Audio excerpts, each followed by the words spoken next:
Charles Krauthammer's physical disability is far from the first thing that comes to mind when Wall Street Journal education reporter Michelle Hackman thinks of him.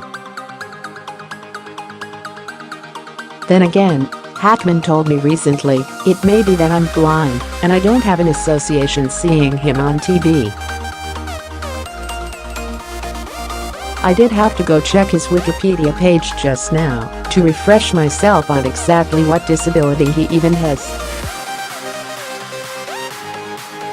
For anyone else in need of a reminder, Krauthammer, who died of cancer on Thursday at 68, was paralyzed from the waist down in a diving accident in 1972.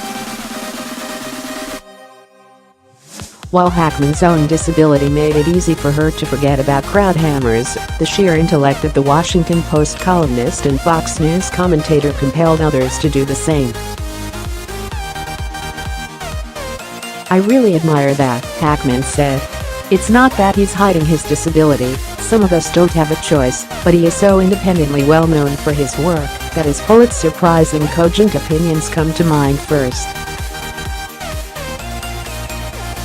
I could not agree more. That Krauthammer accomplished all he did from a wheelchair is one piece of his legacy, and for me, a journalist with cerebral palsy, it is the piece that left the deepest impression.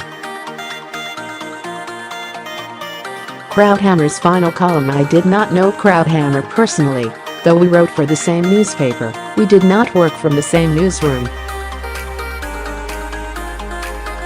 Still, I always viewed him as an impressive and inspirational figure. The reality is there are not many journalists with disabilities at major news outlets, and even fewer who achieve Krauthammer's level of success. Reasons are obvious enough. Newsgathering can be harder when your vision, hearing, mobility, speech or other faculties are impaired. I am blessed, after 2 major leg surgeries, to walk without the braces I wore as a young child. But my gait is irregular, and my balance is poor. Media scrums that are part of the daily lives of many reporters intimidate me, and I have gravitated to beats on which I can avoid them and the attendant risk of toppling over. When I see footage of a persistent journalist chasing down a lawmaker on Capitol Hill, I sometimes wonder how things would play out if I were the one seeking comment. Part of me thinks I might enjoy a surprising advantage over my non-disabled colleagues. I would never catch up, but perhaps a guilty conscience or fear of bad optics would compel a legislator to stop and talk.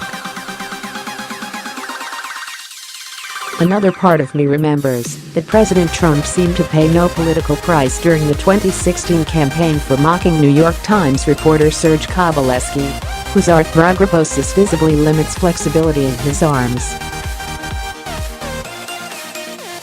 Maybe outrunning a reporter with CP would be considered fair game.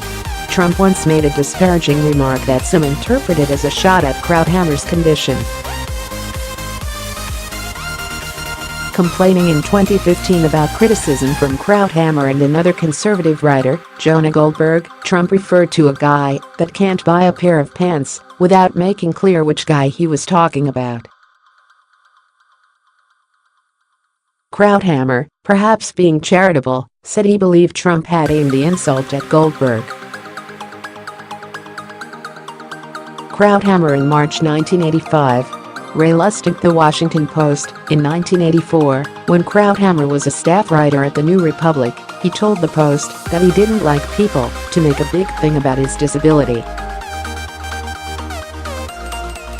The interview, 12 years after his accident, was the first time Krauthammer spoke on the record about life as a paraplegic. And the worst thing, he added, is when they tell me how courageous I am. Whether he would have liked to hear it or not, Krauthammer showed, courageously and persistently, that physical disabilities need not be disabling in the communication of ideas, said Brian McQuarrie, who has covered national politics, among other subjects, in a 3-decade career at the Boston Globe. As a lifelong stutterer, McQuarrie continued, as a reporter whose most basic form of communication can sometimes be a struggle, Krauthammer's example has long been an inspiration to never, ever, shy away from the challenge.